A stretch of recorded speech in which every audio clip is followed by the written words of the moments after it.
ഒരാഴ്ച മുൻപ് നസ്രിയ നസീം തന്റെ സോഷ്യൽ മീഡിയ പേജിൽ പങ്കുവച്ച പോസ്റ്റ് ഏറെ വൈറലായിരുന്നു. സോഷ്യലിടത്തു നിന്നും പൊതുപരിപാടികളിൽ നിന്നുമൊക്കെ താൻ അകന്നു കഴിയുന്നതിന് കാരണം ചില മാനസിക ബുദ്ധിമുട്ടുകൾ നേരിടുന്നത് കൊണ്ടാണെന്ന് നടി പറഞ്ഞിരുന്നു.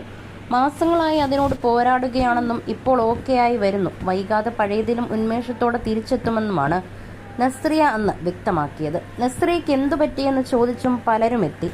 വിവാഹമോചനമാണോ എന്ന് സംശയിച്ചവരും ഉണ്ടായിരുന്നു. എന്നാൽ നസ്രിയ നസീം ഫഹദ് എന്ന പേരിൽ തന്നെ പത്രക്കുറിപ്പിറക്കിയത് കാരണം ആ സംശയം അത്ര വിലപ്പോയില്ല. എന്തു തന്നെയായാലും പഴയതിലും അധികം ഉന്മേഷത്തോടെ നസ്രിയയ്ക്ക് തിരിച്ചു വരാൻ സാധിക്കട്ടെ എന്നായിരുന്നു ആരാധകരുടെ പ്രാർത്ഥനയും ആശംസയും. അതിനുശേഷം നസ്രിയയുടെ യാതൊരു വിവരവും ഉണ്ടായിരുന്നില്ല. ആരോഗ്യസ്ഥിതി എന്തായി എന്ന് നടി അപ്ഡേറ്റ് ചെയ്തിട്ടുമില്ലായിരുന്നു.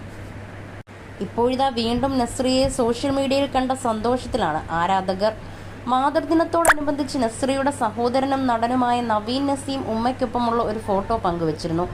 ഹാപ്പി മദേഴ്സ് ഡേ ഉമ്മ, ലവ് ഓഫ് ലൈഫ് എന്ന് പറഞ്ഞാണ് നസീമിൻ്റെ പോസ്റ്റ്. അതിന് താഴെ സമാധാനത്തിൻ്റെ സൂചനയായ വെള്ള നിറത്തിലുള്ള ഇമോജിയുമായി നസ്രിയ എത്തി. ഇപ്പോൾ എങ്ങനെയുണ്ടെന്നാണ് ആ കമൻറ്റിന് താഴെ വരുന്ന ആരാധകരുടെ ചോദ്യം. നസ്രിയ കൂടുതൽ മെച്ചപ്പെട്ടു വരുന്നു എന്നതിൻ്റെ സൂചനയാണ് സോഷ്യൽ മീഡിയയിൽ സജീവമാണെന്നത്. ബാലതാരമായി സിനിമാ ലോകത്തേക്ക് എത്തിയതാണ് നസ്രിയ നസീം.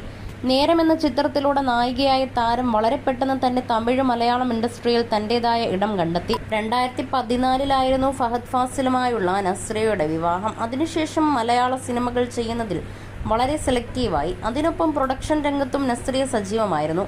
സൂക്ഷ്മദർശിനി എന്ന ചിത്രത്തിലാണ് നസ്രിയ ഏറ്റവും ഒടുവിൽ അഭിനയിച്ചത്.